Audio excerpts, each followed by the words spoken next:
What happened at Deir ez-Zor Air Base in eastern Syria 72 hours before the Pentagon made any public acknowledgement is not what the American defense establishment wants you to know, and the gap between what actually occurred and what eventually appeared in official communications represents something more serious than the routine information management that American military institutions routinely conduct around operational events.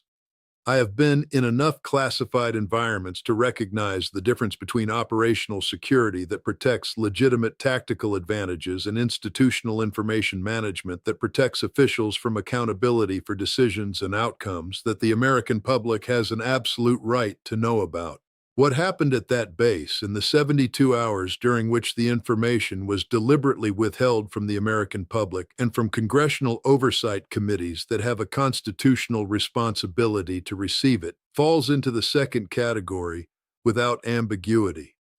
I have served in capacities that required me to understand not just what military events occurred, but why the information about those events was shaped in specific ways for specific audiences. That experience allows me to read what the Pentagon eventually said about the Russian strike at Deir ez-Zor with a professional understanding of what the careful language was designed to obscure just as clearly as what it was designed to communicate. The delay of 72 hours before any acknowledgement, the passive construction of the eventual admission, the absence of casualty confirmation during the initial statement period, the specific framing of Russian military capability claims in the surrounding context. Every element of the public communication strategy around this event bears the signature of institutional management of information that the institution responsible for the event found operationally and politically uncomfortable to communicate in real time. Here is what the evidence shows happened. Russian precision strike assets, specifically Kaliber cruise missiles launched from naval platforms in the eastern Mediterranean, struck infrastructure at the Deir ez-Zor Air Base facility in Syria, where American military personnel operate in the context of the ongoing counter-ISIS mission that provides the legal and operational justification for American military presence on Syrian territory. The strikes hit hardened facilities. American personnel were in close enough proximity to the strikes to sustain what the military acknowledges as traumatic brain injuries from blast concussion effects, even in the absence of direct explosive fragmentation casualties. The damage to base infrastructure required operational adjustments to American activities at the facility that persisted for a period that the Pentagon's eventual public statement carefully avoided quantifying. The 72 hours during which this information was withheld from the American public and from the congressional oversight committees that have legal authority to receive prompt notification of significant military events affecting American forces was not 72 hours of operational security protection while American forces conducted immediate response operations. It was 72 hours of internal institutional deliberation about how to characterize the event in ways that minimize the political and strategic implications of what had occurred. I know this not because I have access to the specific internal communications that occurred during those 72 hours, but because I understand how these institutions function when they are managing information about events that have uncomfortable implications for the narratives they have been publicly maintaining. Stay with me, because the specific technical details of what the Russian strike demonstrated operationally are the element that makes the cover-up understandable from an institutional perspective, even as it makes the cover-up indefensible from a democratic accountability perspective. The Kaliber cruise missile, designated SS-N-30A in NATO reporting, is Russia's primary long-range precision strike weapon in the naval inventory. The 3M-14T land attack variant carries a 400-kilogram warhead capable of penetrating hardened military infrastructure and detonating after initial penetration, maximizing damage to buried or reinforced structures. The missile has a demonstrated range of 1,500 to 2,500 kilometers, depending on the warhead configuration and flight profile selected, sufficient to engage targets across the entirety of the Middle East. from Russian naval platforms operating in the eastern Mediterranean, without those platforms entering the engagement envelopes of any American air defense system protecting American facilities in the theater. The guidance system of the Caliber employs TERCOM terrain matching navigation through the mid-course phase, DSMAC digital scene matching in the terminal phase, and satellite navigation correction throughout the flight, producing a circular error probable measured in single-digit meters against fixed targets whose coordinates are known and pre-programmed into the mission data before launch. At Deir ez-Zor, the Russian targeting system knew precisely where the American military infrastructure was located. The missiles hit precisely where Russian planners intended them to hit. That is what the 72 hours of institutional deliberation was actually about.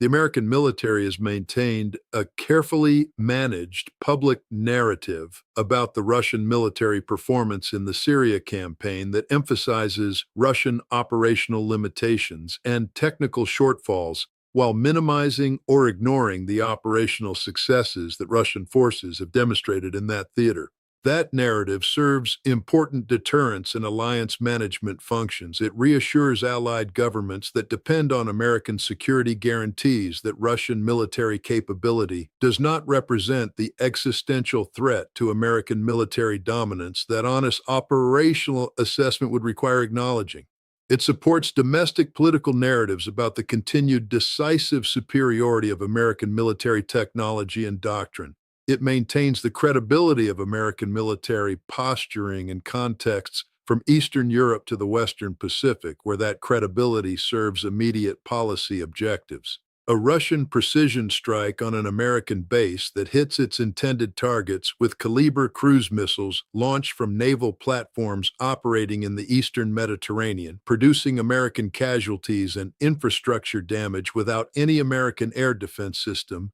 in the theater detecting or engaging the incoming missiles, challenges that carefully manage narrative in ways that 72 hours of institutional deliberation about public communications cannot fully resolve but can somewhat mitigate through careful framing. Before we go any further, I need you to understand the full strategic significance of what the Caliber strike at Deir ez-Zor demonstrated operationally, because the demonstration extended well beyond the specific damage done at that specific base. American military facilities across the Middle East, the bases in Iraq, Kuwait, Qatar, Bahrain, the United Arab Emirates, Jordan, and Turkey, from which American military operations in the region are supported and sustained, are all within the engagement range of Caliber cruise missiles launched from Russian naval platforms that operate in the Eastern Mediterranean as a matter of routine. The air defense systems protecting those bases are oriented primarily against the threats that American operational planning has historically treated as the primary risks. Ballistic missiles from Iranian or Houthi launch platforms, suicide drones from Iranian-backed proxy forces, and direct air attack from adversary aircraft operating within the regional theater. They are not designed around the scenario of long-range cruise missile attack from Russian naval assets operating outside the detection range of regional American radar coverage and outside any engagement envelope that currently deployed American defensive systems can reach. This is not an accidental gap. It is a reflection of the threat environment that American-based security planners were designing for when the defensive architecture of those facilities was constructed.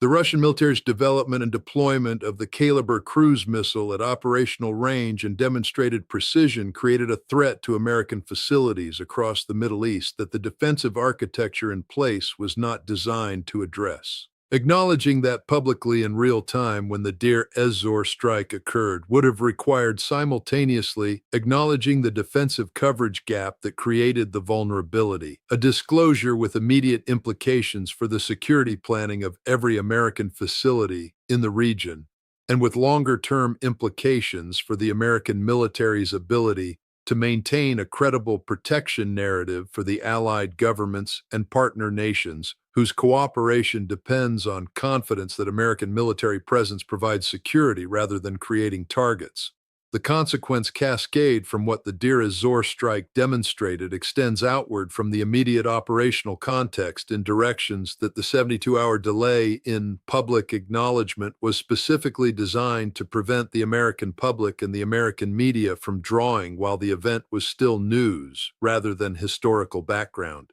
Russia now possesses the demonstrated capability to hold every American military facility in the Middle East at risk with precision strike weapons launched from naval platforms that American regional air defense cannot detect before weapon impact and cannot engage before damage is done. That demonstrated capability changes the strategic calculus of every state in the region that has hosted American military forces as part of its security arrangements with Washington. The Gulf Cooperation Council member states, Jordan, Iraq, all of them have made domestic political accommodations and accepted domestic political costs associated with hosting American military presence on their territory. Those accommodations were made based on a rational calculation that American military presence provides security value that exceeds the political cost of hosting it. If American military presence creates targets for Russian precision strike that the American defensive architecture cannot reliably protect against, the security value calculation changes in ways that will eventually surface in these governments' strategic calculus, even if they say nothing publicly in the immediate aftermath of the Deir ez-Zor event. Iran has been watching every element of the Deir ez-Zor strike and the American response to it with meticulous attention. The capability demonstration that Russia provided, whether or not it was coordinated with Iranian strategic interests,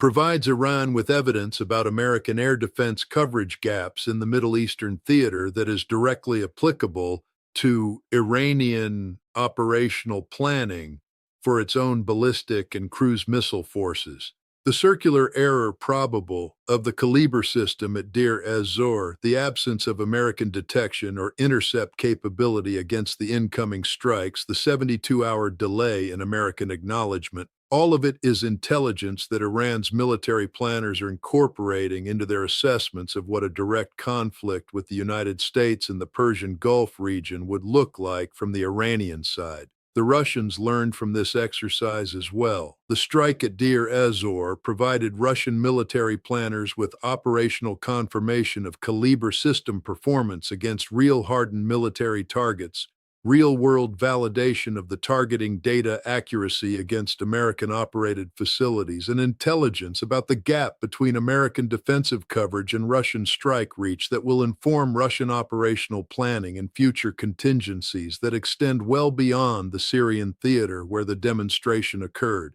What the Pentagon's 72-hour cover-up of this event actually covered up was not the specific tactical details of a single cruise missile strike against a military base in eastern Syria. It covered up the operational reality that the strategic environment in the Middle East has changed in ways that challenge every comfortable assumption about American military dominance in that theater, that 7 decades of investment in forward-deployed American power has been designed to create and maintain. The disclosure that eventually came was managed with sufficient technical opacity that most Americans who encountered it did not and could not extract from it the operational significance that the underlying event carried. That is what institutional information management in the American national security apparatus looks like when it is operating on an event that carries implications.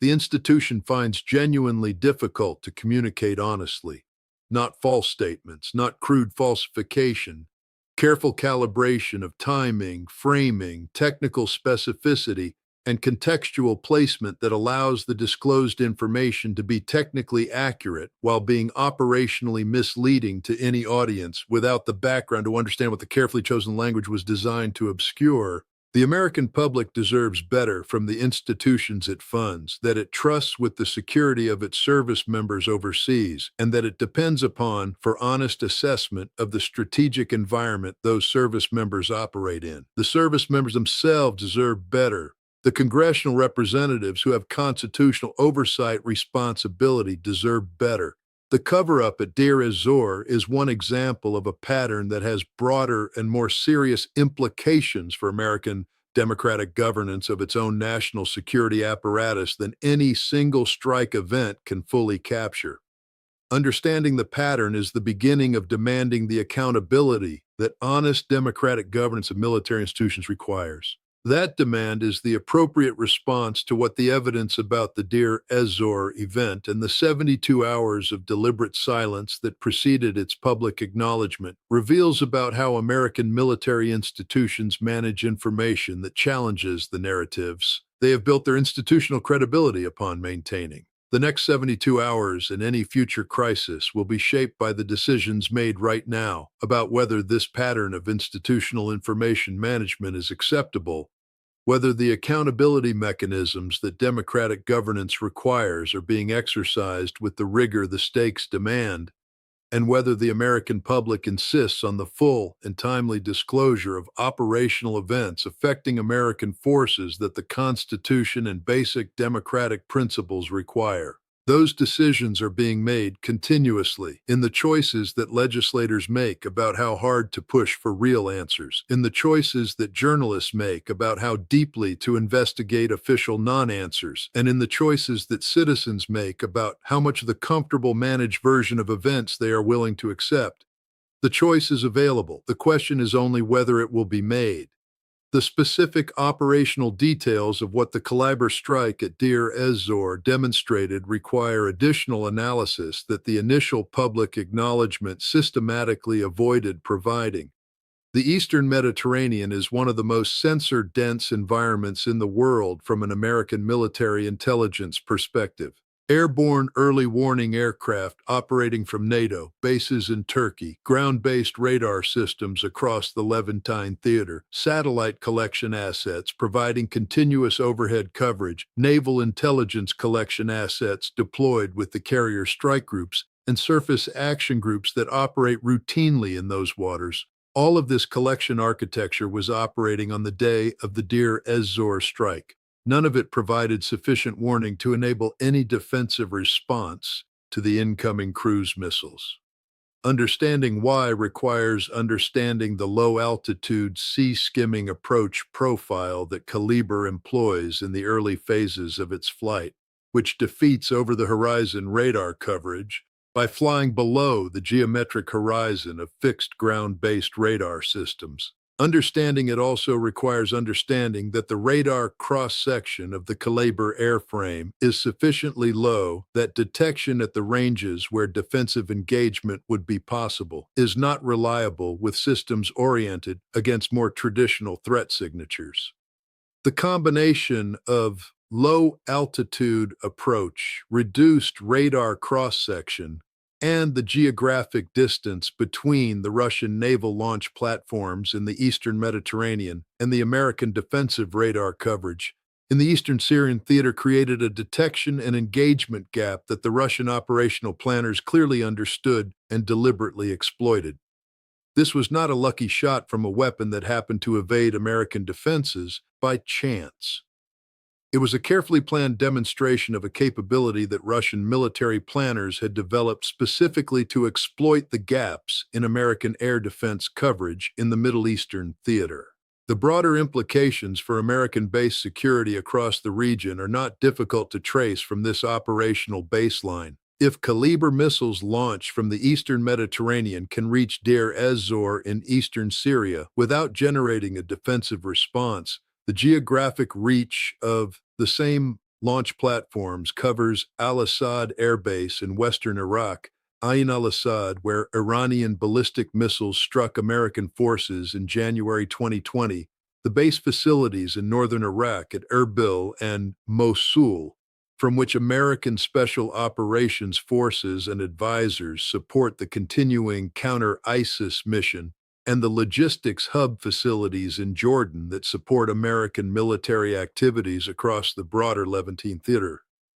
None of those facilities are designed with caliber range Russian naval strike in mind as a primary planning threat.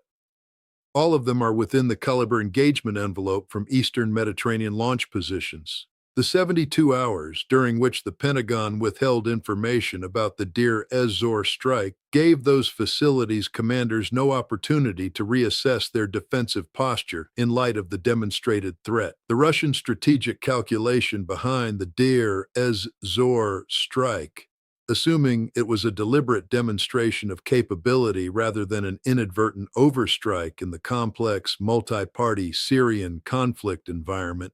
reflects a sophisticated understanding of how to use limited military action to communicate strategic messages that exceed the tactical significance of the strike itself. A strike that destroys infrastructure and produces American casualties without killing American service members on a scale that triggers domestic American political pressure for response, that demonstrates a capability gap in American air defense coverage, and that produces a 72-hour information management problem in Washington that consumes senior Pentagon attention and reveals institutional priorities through the choices made during that management period, achieves strategic communication effects far exceeding the tactical significance of the physical damage done at the base.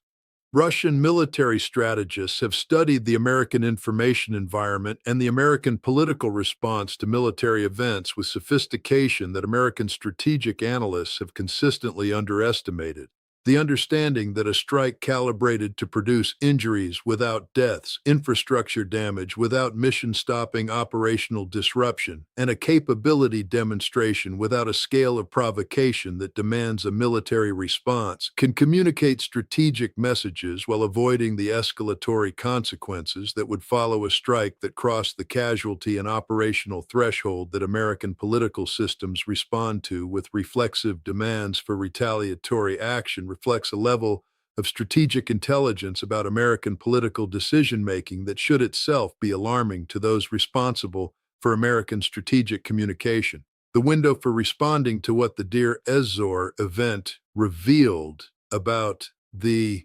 interaction between Russian military capability, American defensive coverage gaps, and American institutional information management habits does not remain open indefinitely. Every week that passes without honest public acknowledgement of the capability gap that the strike demonstrated is a week during which the defensive architecture of American facilities in the region remains unchanged in ways that leave American service members exposed to a threat whose demonstrated reach the institutional cover-up has prevented from generating the public pressure that would support the defensive investments necessary to address it.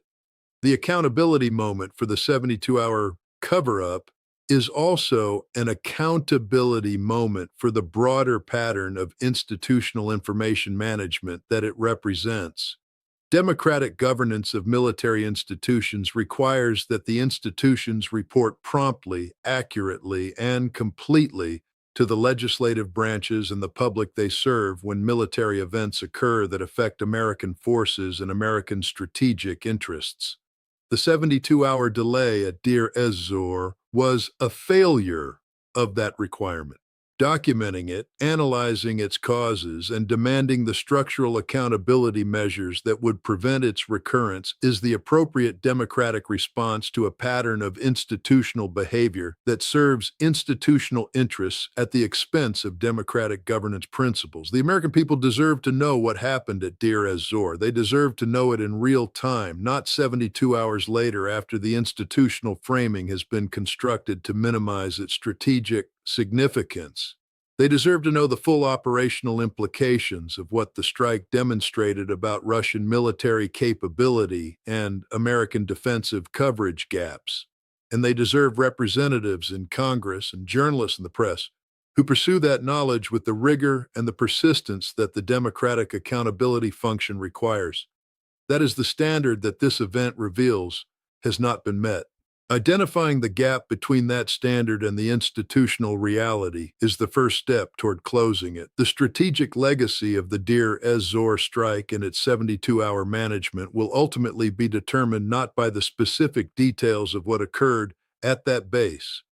but by what decisions the evidence of Russian precision strike capability against American facilities prompts in American strategic planning, defensive investment, and institutional accountability practices going forward. The technical capability to strike American facilities anywhere in the Middle East from the Eastern Mediterranean exists, is demonstrated, and is not going away regardless of how carefully the information about its demonstration was managed in the immediate aftermath. The defensive gap it exploits exists, persists, and will not be closed by institutional narrative management, however skillfully executed. The democratic accountability deficit that the 72-hour delay represents will compound over time if the pattern it reflects is not addressed through the structural accountability mechanisms that democratic governance of military institutions provides, but that must be actively exercised to function as designed. What comes next in the interaction between Russian military capability, American forward presence in the Middle East, and the institutional habits of American national security information management will be shaped by whether the evidence accumulating in events like Deir ez-Zor produces the honest public reckoning that democratic governance demands or continues to be managed in ways that defer that reckoning until the operational consequences of the deferred accounting arrive in forms that no institutional communication strategy can obscure. That is the choice available in the immediate aftermath of what the evidence reveals. It is a choice that belongs to the American public, to its elected representatives, and to the journalists and analysts whose professional responsibility is to translate operational reality into public understanding with the honesty and completeness that democratic self-governance requires.